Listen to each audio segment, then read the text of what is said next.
मुझे ये बताते हुए बहुत हर्ष हो रहा है कि अब हम रेजोनेंस कोटा को लेकर आ रहे हैं आपके शहर सिरसा में।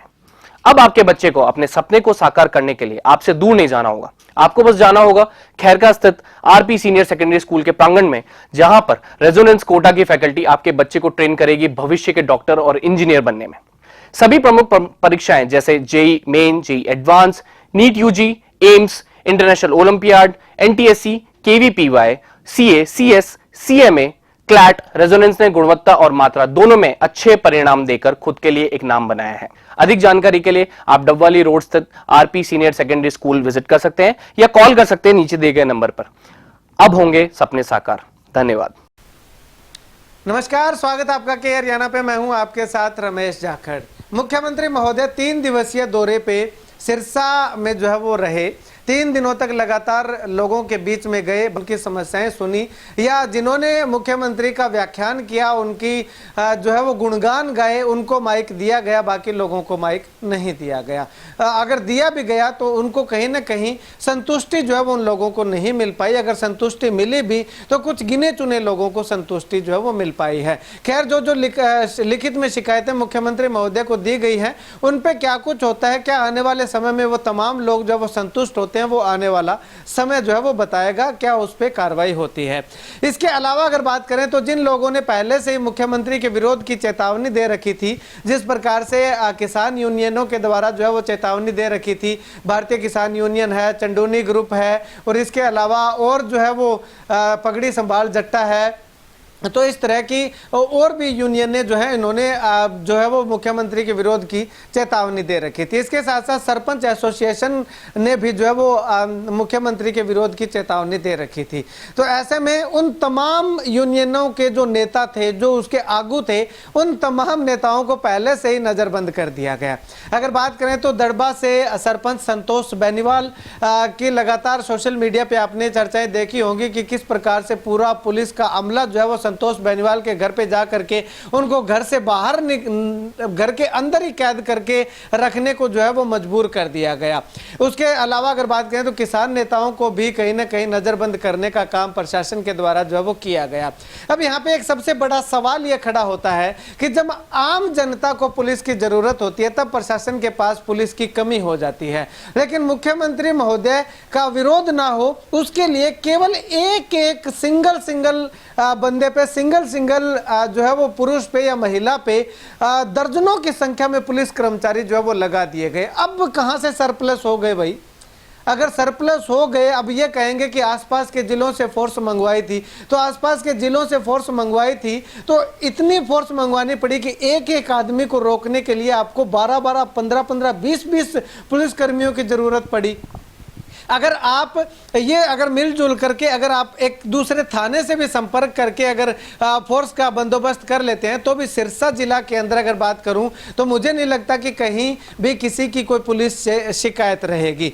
चोरियों की घटनाएं जो है वो लगातार बढ़ रही हैं, डकैती की घटनाएं लगातार बढ़ रही है, चैन स्नैचिंग है या बाइक चोरी है या किसी भी तरह की या नशे की समस्या जो है वो सबसे ज़्यादा बढ़ रही है। उसके लिए पुलिस जो है वो क्यों नहीं होती? उसके लिए पुलिस की कमी आ जाती है। लेकिन एक व्यक्ति को रोकने के लिए 12-12, 15-15, 20-20 पुलिस कर्मचारी जो है वहां पे हाजिर हो जाते हैं, उपस्थित हो जाते हैं, उस समय कमी नहीं रहती। तो क्या मतलब कि ये मुख्यमंत्री के लिए ही ये सारा सिस्टम होता है?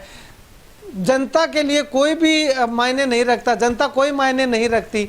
अगर मेरी नज़र में पूछोगे तो शायद इसका जवाब होगा हाँ, जनता कोई मायने नहीं रखती। जनता जाए भाड़ में, मुख्यमंत्री की बस एक सुरक्षा होनी चाहिए, मुख्यमंत्री को कोई काला झंडा ना दिखा दे, मुख्यमंत्री का कोई विरोध ना कर दे। इसके लिए जितनी चाहे फोर्स मंगवानी पड़े फोर्स मंगवा लो, जितने लोगों को नज़रबंद करना पड़े नज़रबंद कर लो, लेकिन आम जनता की समस्या जो है वो मुख्यमंत्री तक ना पहुँच पाए। आम लोग या जो लोग समस्या लेकर के मुख्यमंत्री तक जाते हैं वो वहाँ तक ना पहुँच पाए, उनको कैसे न कैसे करके रोकना था।